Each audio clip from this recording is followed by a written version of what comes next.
Hi everyone, कैसे हैं सब। उम्मीद करता हूँ कि सब खैर खैरियत से होंगे।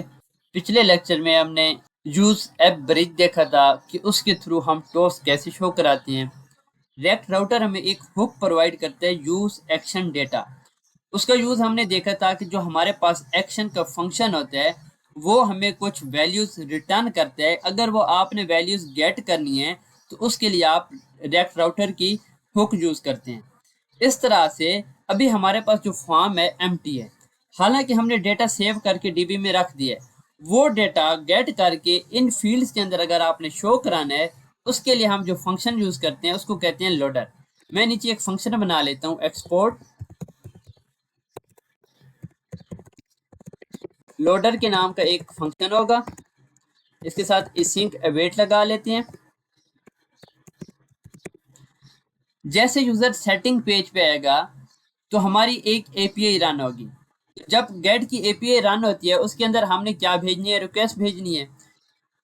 क्योंकि जब डेटा लोड होता है उस वक्त भी रिक्वेस्ट जनरेट होती है, जब यूजर डेटा सेव करता है उस वक्त भी रिक्वेस्ट जनरेट होती है। तो हम यहाँ से क्या गेट करेंगे, रिक्वेस्ट। इसका पैरामीटर पास कर देते हैं। उसके बाद हमने सेम काम करना है। ऑथेंटिकेशन के बाद हमने शॉप गेट करनी है। शॉप गेट करने का मकसद क्या है कि इस शॉप की जो भी रो होगी उसका हमने डेटा गेट करना है। नीचे मैं एक वेरिएबल बनाता हूँ कॉन्टैक्ट का, जिसके अंदर हमने डेटा गेट करना है। अवेट प्रिज्मा मॉडल कौन सा यूज करना है, कॉन्टैक्ट का। डॉट लगा के जो हम यहाँ पे फंक्शन यूज करेंगे डेटा गेट करने के लिए, हमारे पास एक डेटा है। क्योंकि जो मैंने आपको इसकी लॉजिक ये समझाई थी, जब भी कॉन्टैक्ट डेटा सेव होता है वो यूनिक होता है, एक ही रो होगी, एक शॉप की एक रो होगी। उसको सिर्फ वो क्रिएट करने के बाद अपडेट कर सकते हैं। अगर आपके पास एक ही रो है, उसका अगर आपने डेटा गेट करना है, सिंपल आपने यहाँ पे जो फंक्शन यूज करना है फाइंड यूनिक करना है।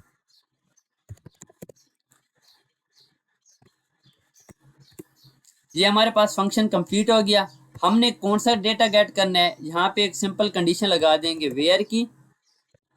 अगर उसको ये वाली शॉप मिलती है जो हमने यहाँ पे गेट की है, इस शॉप का अगर हमें डेटा मिलता है तो वो कॉन्टैक्ट के अंदर सेव हो जाएगा। नीचे जाके हम इसको क्या कर लेते हैं, रिटर्न। रिटर्न के अंदर हमारे पास क्या आएगा, कॉन्टैक्ट। जो भी कॉन्टैक्ट की डिटेल होगी वो हम रिटर्न करा लेंगे। ये सिंपल हमारे पास फंक्शन है डेटा गेट करने का। आपने ऑथेंटिकेशन लगानी है, ऑथेंटिकेशन के अंदर से आपने शॉप गेट करनी है। फाइंड यूनिक का मतलब ये होता है कि अगर आपकी सिर्फ एक रो है वो आप गेट करना चाह रहे हैं, शॉप की बेस पे आपने फाइंड यूनिक करना है, उसका डेटा रिटर्न करा लेना है। वो डेटा मैंने इस फंक्शन के अंदर गेट करना है, तो उसके लिए जो हमारे पास हुक होती है यूज लोडर डेटा, मैं यहाँ पे उसको इंपोर्ट कर लेता हूँ, यूज लोडर डेटा, और नीचे इसको मैं जाके कॉल कर लेता हूँ। मैं यहाँ पे एक वेरिएबल बना लेता हूँ। वेरिएबल के अंदर हमें क्या मिलेगा, कॉन्टैक्ट का डेटा। मैंने इसको ऑब्जेक्ट के अंदर सेव कर दिया और इसको मैं यहाँ पे कॉल कर लेता हूँ। अब मेरा डेटा जो भी है इस कॉन्टैक्ट के अंदर है। कॉन्टैक्ट के अंदर हमारे पास शॉप भी होगी, नेम भी होगा, फ़ोन भी होगा, मैसेज भी होगा। मैं क्या करता हूँ, यहाँ से इसको कॉपी करता हूँ। ये हमारे पास पहली फील्ड है, इसके अंदर मैं वैल्यू पास कर देता हूँ। वैल्यू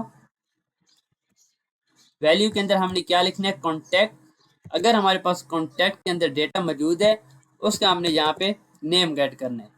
इस तरह से एक वैल्यू नीचे डिफाइन कर लेते हैं हम। कॉन्टैक्ट के अंदर से हमने फ़ोन गेट कर लेना है, और लास्ट वन हमारे पास मैसेज था, तो यहाँ पे मैं क्या लिख दूंगा, मैसेज। मैं इसको करता हूँ सेव। हम अपने पेज को अगर आप रिफ्रेश करना चाहें कर सकते हैं, लेकिन यहाँ पे ऑटोमेटिकली हमारे पास डेटा शो हो गया है। जैसे मैं किसी और पेज पे जाता हूँ, एडिशनल पेज से जैसे मैं सेटिंग पेज पे आता हूँ, तो मुझे क्या मिलेगा, कुछ सेम डेटा मिलेगा। मैं इसको रिफ्रेश कर लेता हूँ एक मरतबा।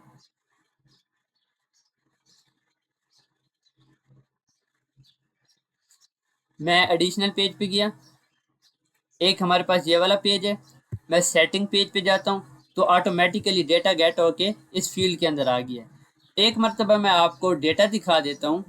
यहाँ पे हम लिखते हैं NPX प्रिज्मा स्टूडियो, सॉरी हम इसको सेट कर लेते हैं।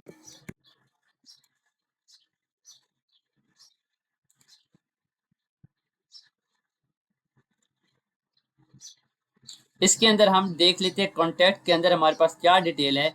नेम हमारे पास था टेस्ट, तो इसके अंदर ये टेस्ट आ गया। यहाँ पे जो नंबर था और न्यू टेस्ट था वो भी इस फील्ड के अंदर शो हो गया। अब आपको ये समझ लगी होगी एक्शन डेटा किसी भी डेटे को सेव कराने के लिए यूज़ करते हैं। लोडर डेटा अगर आपने डीबी से डेटा गेट करना है तो उसके लिए आप यूज़ करते हैं। इसके अंदर मैं कोई डिटेल डाल लेता हूँ, सेम टेस्ट, मैं इसको सेव करता हूँ। डेटा सेव हो गया, इसको मैं रिफ्रेश कर लेता हूँ। ये हमारे पास मैसेज आ गया। हमारे पास जो मेन फंक्शन थे एक्शन और लोडर, मेन काम इनका होता है।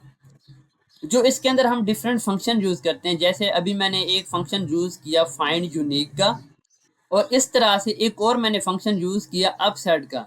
जब आप अपने फॉर्म की जो भी लॉजिक बनाते हैं उस हिसाब से आप फंक्शन यूज कर सकते हैं।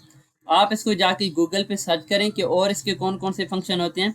मैं एक और सिंपल बता देता हूँ। अगर आप अपडेट के अलावा सिर्फ क्रिएट करना चाहते हैं तो उसके लिए आप सिंपल यहाँ पे क्या लिखते हैं, डॉट क्रिएट, और उसके अंदर आप डेटा सेव कर देते हो। मेन काम क्या है हमारा कि आपको ये समझ आनी चाहिए कि हमारे पास फंक्शन कौन कौन से यूज होते हैं। तो आपको ये दोनों फंक्शन समझ आ गए, आप किसी किस्म का फॉर्म बना के उसको सेव भी कर सकते हैं, डिलीट भी कर सकते हैं, अपडेट भी कर सकते हैं। तो ये बेसिकली हमारे पास था फंक्शन। जब हमारे पास डेटा सेव हो जाता है, अब हमने क्या करना है, मैं आपको एक और लॉजिक बता देता हूँ।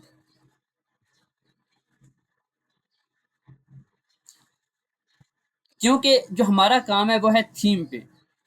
जो यूजर अपना डेटा यहाँ से सेव करेगा, अगर हमने उसको थीम के अंदर शो कराना है, मैं यहाँ से थीम ओपन कर लेता हूँ। तो ये मेरे पास थीम है। अब इस थीम के अंदर मैंने प्रोडक्ट पेज पे या होम पेज पे इस ऐप का डेटा शो कराना है जो हमने डीबी में सेव किया था। उसके लिए हम यूज़ करते हैं एक्सटेंशन। शॉपिफाई की डिफरेंट एक्सटेंशन होती हैं। अगर आपने थीम पे काम करना है तो थीम की एक्सटेंशन हम कोड के अंदर ऐड करते हैं, उसके थ्रू हम किसी भी पेज पे डेटा शो करा सकते हैं। तो नेक्स्ट लेक्चर में हमने क्या करना है, एक्सटेंशन क्रिएट करनी है और डेटा हमने गेट करके शो कराना है थीम के ऊपर। हमारा काम ये है। उसके अंदर हम दो चीज़ें देखेंगे, एक होता है ग्राफक्यूएल, उसके थ्रू डेटा कैसे सेव करते हैं। एक सिस्टम होता है प्रॉक्सी का, प्रॉक्सी के थ्रू हम डेटा गेट करके शो कैसे कराते हैं। ये हमारी मेन चीज़ें होंगी। जब ये हम आपको समझ आ जाएंगी कि हम डेटा सेव करके कैसे डिस्प्ले कराते हैं, उसके बाद हम एक सिंपल प्रोजेक्ट बनाएंगे जिसके थ्रू आपको ये समझ लगेगी कि एक कंप्लीट ऐप हम कैसे बनाते हैं। ये आज का हमारा लेक्चर था। इस लेक्चर के अंदर आपको कोई भी इशू है, कोई चीज़ समझ नहीं आ रही तो आप मुझे मैसेज कर सकते हैं।